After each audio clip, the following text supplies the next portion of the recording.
guys, before we get into the review, I just want to sit back and talk to you guys for a minute, mainly because I used this first volume of My Hero Academia and really like the first month of us having a channel period to just kind of evaluate where we want to go with this and how I want to get into reviewing and what I like and dislike about the first volume in general, and use it more of a test than anything else. And so with volume 2, I've decided that I want to get much more in depth with my reviews. I looked at some of the other reviewers of content like this, and the thing that stood out to me is like they all looked like they were enjoying the video post-production. So like they enjoyed what they were talking about, but like it was in the style that they enjoyed making it, if that makes sense. And with this, my personality is I like to dive deep into things and go read once or twice and then take notes on it and then go read another time and bring you the thoughts of that second or third read where I've digested more of it and noticed different things. And so with volume 2, I'm going to take notes. I've started taking notes on it, and I'm going to read from those notes with what I liked. And I think it's going to lengthen the videos out for this series, specifically for the My Hero Academia series, but it's going to make the videos better to me. And as much as I care about what you guys enjoy, I want to enjoy making it just as much as I want you guys to enjoy watching it. I don't want to do something that I'm not having fun with. So I think this is going to make a completely better video series, and that's it. I'll catch you guys for the review. What's up, guys? It's Jeff from The Adventures of A&J. Today, Chapter 8 of My Hero Academia, called, I want to say it's Rage You Damn Nerd, but let's make sure it is. Alright, so I want to jump right into this early with the quirk registry and the costume system. Great world building by Horikoshi.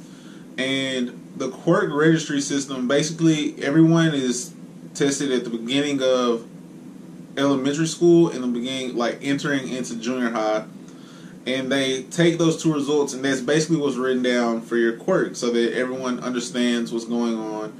Also, it's solid for security purposes because people with very dangerous quirks, it's nice for like police or the Hero Association to kind of understand who those people are that could be dangerous down the road.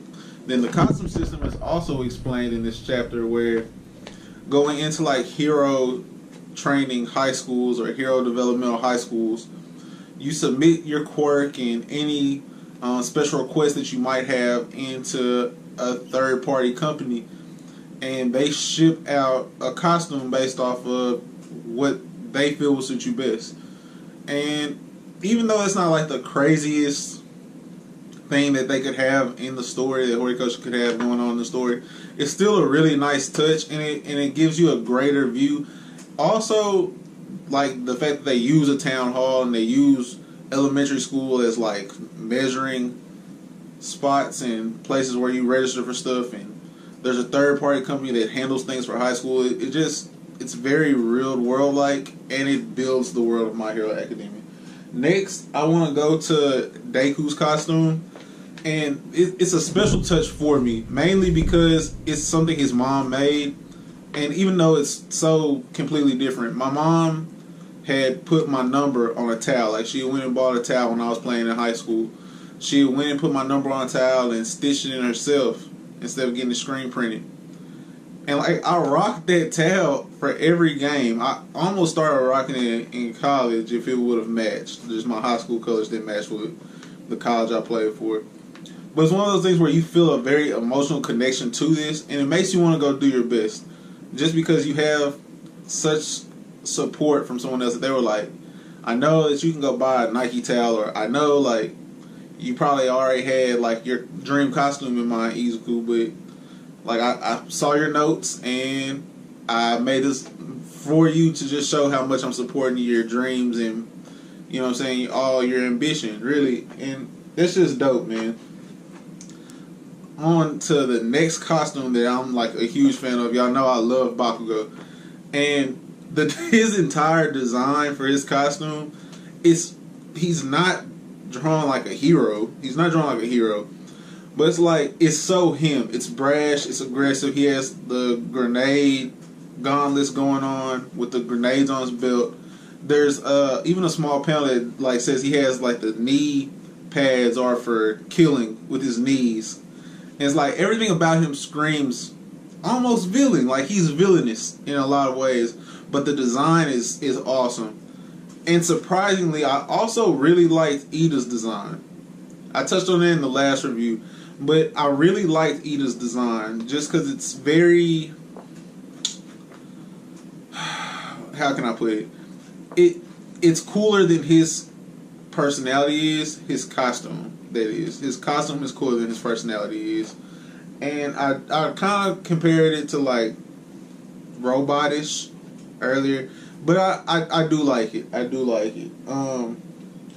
And although I like the way I like Deku's reasoning to his costume selection, I don't like his costume.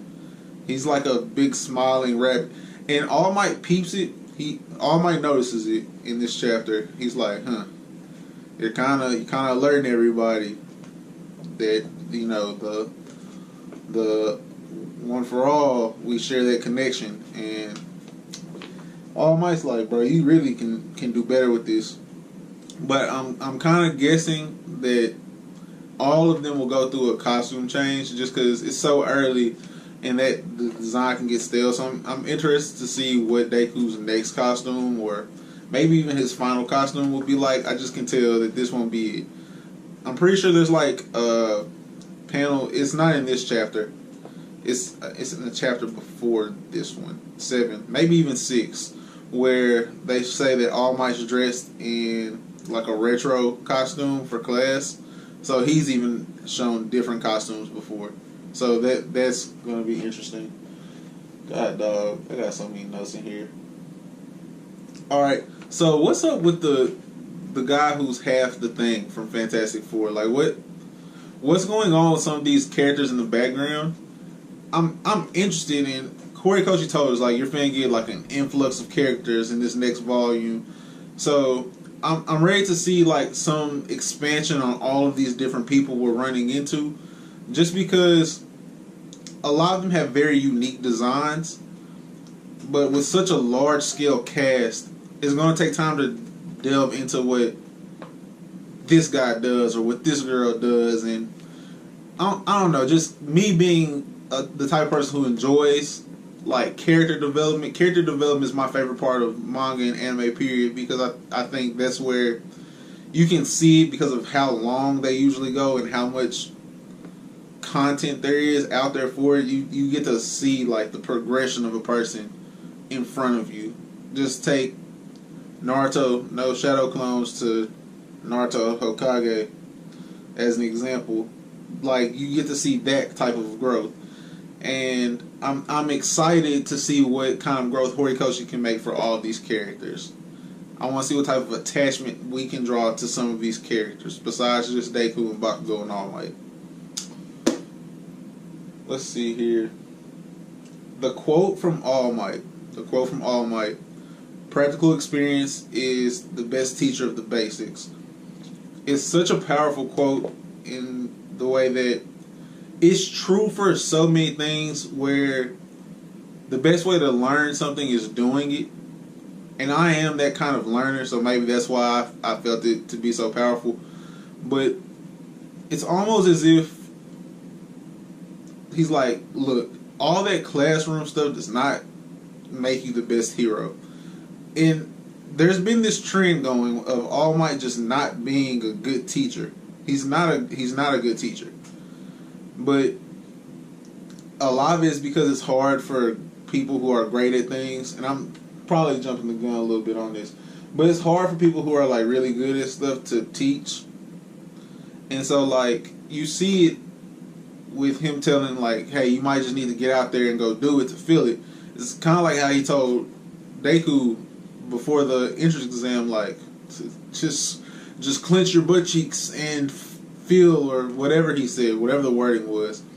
he doesn't understand how to convey his message. He's speaking from his own personal experiences, which has negatives and positives. Just thought that was cool. Let's see here. All Might's nervousness when dealing with some of the students is also apparent in his bad teaching qualities. You see it with the girl who looks, she's kind of like typical black-haired shonen, kind of a fan service character, but like they're in high school, so it's tough for her to be the fan service character. Dealing with her, you kind of see like how All Might deals when he is dealing with like an intelligence student, and I'm sure there's like Ida is kind of the same way, where they're so quick to answer stuff and they're so knowledgeable that All Might's style of teaching doesn't really help them because they have the basics mentally down, and him saying go do it, like he's not showing them how to transition from what they know to how to perform it. Let's see here. I think Midoriya and Uraraka Ochako, I think that shipping is kind of picking up some steam. I've seen some stuff on like Tumblr and Twitter of them like being a popular ship, and you can see it. You can see the connection they have, and it's two ways. Like Deku's obviously the more nervous of the one, but that's typical of like men in general. Young, it's kind of like tough to find the ability to go talk to girls when you're young.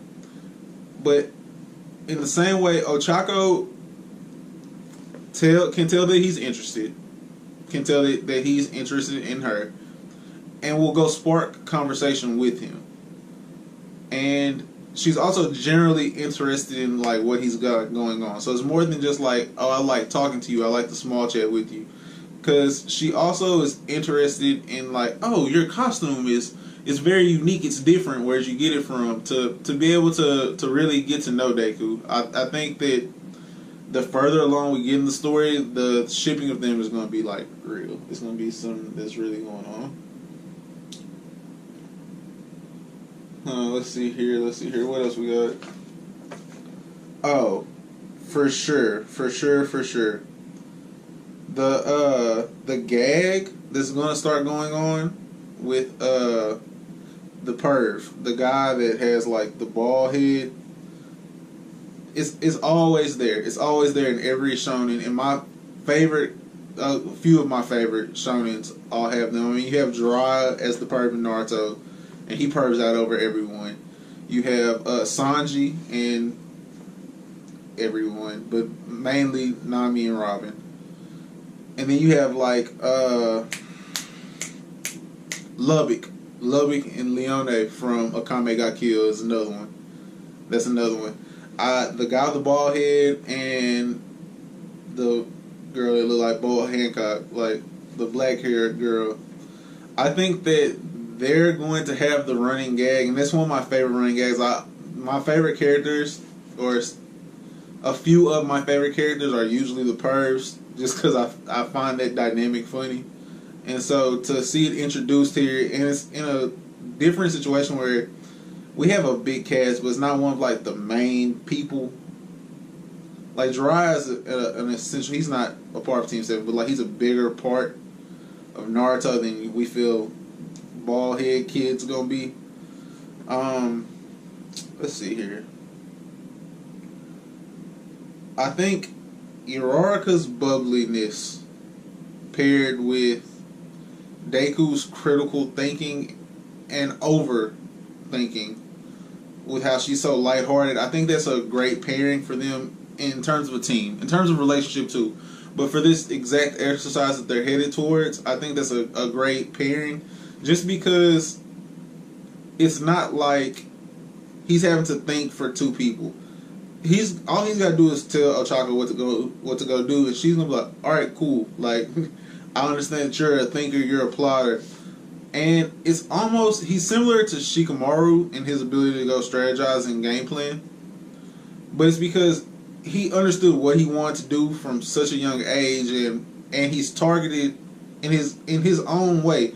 He's targeted what he feels to be great attributes in all the heroes that he watches, and he's taking small pieces of their games and like really putting it into his own hero skill set, for lack of a better term. And it's going to take him a long way. The ability to take good from good and turn that into great, paired with what his quirk is, where like the more you train and develop, the colder you get off the top anyways. Like, Deku's going to be a problem. He's going to be like really cold at the end, almost broken. And I think Bakugo, because I'm on my last stretch. I've said and like more than I ever wanted to. But now I can go ahead and get personal with you guys. The saving grace of this chapter is Bakugo displaying that he understands what it means to be a hero. And it's kind of hard to catch because it's very slight. But while fighting, he mentions like, I'm only doing this to prove a point. And I'm what's the word? I'm putting that into my own words. I can't think of the word right now. It escapes my head. But he understands where the line is, and he's okay straddling it as long as he's not all the way over it. But his intentions are he's purely calm in this. He understands like what he can and cannot do to fail or pass the assignment. And so while trying to prove his point, it's controlled. He's got the mentality of a hero in that the situation is not too big for him. He's not lost in the moment. And that stands to test that he's mentally telling himself, I'm going to be the greatest hero. He's also my favorite character, so I am biased there, but you see it, man. You see it in him that he's really got it mentally. And Deku shows one more Naruto quality. One more. I mean, and I said this in the last volume, that if you're going to pull from something, if you're going to take something similar to what Deku's doing, take ideas or take styles from people that are good, from content that is good. Because if you expand on that in your own way and make it great, then that's awesome. That's an outstanding product you have. And Deku talking mid-fight with that talk no jutsu. Everybody, y'all understand that talk no jutsu. It's almost, and Bakugo has the right idea. Like, I'm not finna sit here and talk to you. I'm here to box. I'm here to box, man. Like, I'm here to scrap. But Deku's like, man, I'm here for a reason. I made it here for a reason. Like, what's up? I loved that. As far as this chapter in general, I give this chapter an 8 out of 10. I think that it's a great starting point. We're getting the 1v1 that we've been wanting. And there's so much to show from this. And there's so much growth that will come from this. You can tell with either, if Bakugo wins, he'll have to challenge himself to elevate his game further. If Bakugo loses, he'll have to find a way to rebound from a loss to Deku, who he has viewed as insignificant for so long that it could almost break him, which will be really interesting to see. And on the flip side, Deku losing to Bakugo shows him how far the gap is. And he understands more than anyone that, like, the work I'm putting in is helping me close the gaps. And I think for him to go beat Bakugo would put him in that mindset where it's like, okay, I really deserve to be here. I really deserve. Like, either way, he's gonna work. But like, Deku's character is something like he's gonna climb from win or loss. So 8 out of 10 for me, guys. That's gonna be it. Subscribe, like this video, comment what you thought was the best part of this chapter. Share the video everywhere, and as always, stay positive. Stay positive, stay positive, stay positive. We're going to try to get Amber in some more videos. She actually has started watching the My Hero Academia anime. I think she's on episode 4 right now. I've had to stop watching because, like, I watch on and off, but since I'm doing this, I don't want to spoil myself. So, that's going to be it, man. I've rambled for long enough. Peace.